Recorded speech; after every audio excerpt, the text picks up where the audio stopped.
Hey, Billsmafia, what is up? It is game day. It's Buffalo and New Orleans. The Saints are going to Highmark Stadium to take on the Bills today. And I'll be watching the game, obviously, from Nashville. Today is about as close to a sure thing as you're going to get in the NFL. This game features the Bills at 3-0. The Saints are 0-3. And the Saints, there's not a lot that you can say positively about them. They're terrible at quarterback. They're terrible on defense. They're terrible on the offensive line. Their only redeeming quality, really, to me, they have two. Alvin Kamara at running back and Chris Olave at wide receiver. That's about it. That's about all you got. Spencer Rattler at quarterback holds that team back. And I don't even know that team has been bad ever since Sean Payton and Drew Brees left.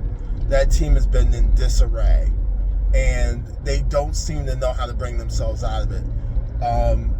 Between the Saints and the Titans, those are two teams that, and even really the Browns, those are teams that really don't seem to know what they're doing, what they want to do, what they want to be, how they're going to get out of the hole that they're in, that they've dug themselves as far as personnel is concerned.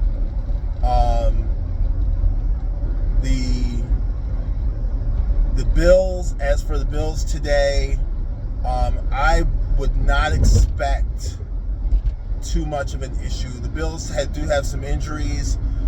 Some of their inactives include Ed Oliver and Matt Milano and Spencer Brown. Those are the three key inactives for the Bills. Although Ed Oliver was out last week against the Dolphins, and the Bills, they weren't great on defense. They haven't been great all season. But Ed Oliver makes a difference in that defense. But because of the Saints' lack of continuity on offense, I don't think that Ed Oliver's absence is going to be an issue.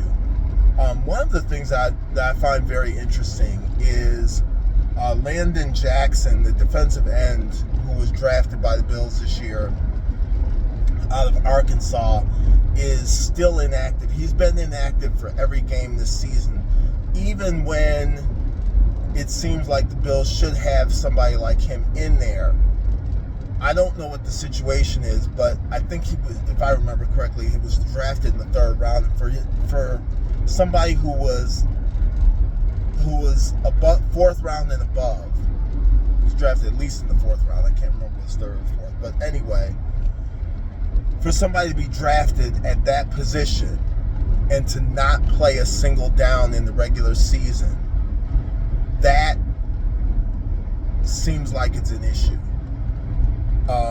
Nobody has said anything, but it's giving off Kaiir Elam vibes. And that's not good. I hope not. He seemed like when they drafted him, he seemed like a perfect fit for Sean McDermott defense. A guy that has a high motor, very physical at the point of attack, fairly big, and I don't know what the situation is with him, but hopefully he can get on the field and show what he's got. What am I predicting for today? Well, for the Saints, as Mr. T once said, pain. So I'll call it here. Bills 40, Saints 17. Again, like I said, I don't see an issue with this game. I don't see a problem I don't see the Bills having a problem putting the Saints away early. As always, go Bills. Enjoy the game, everybody.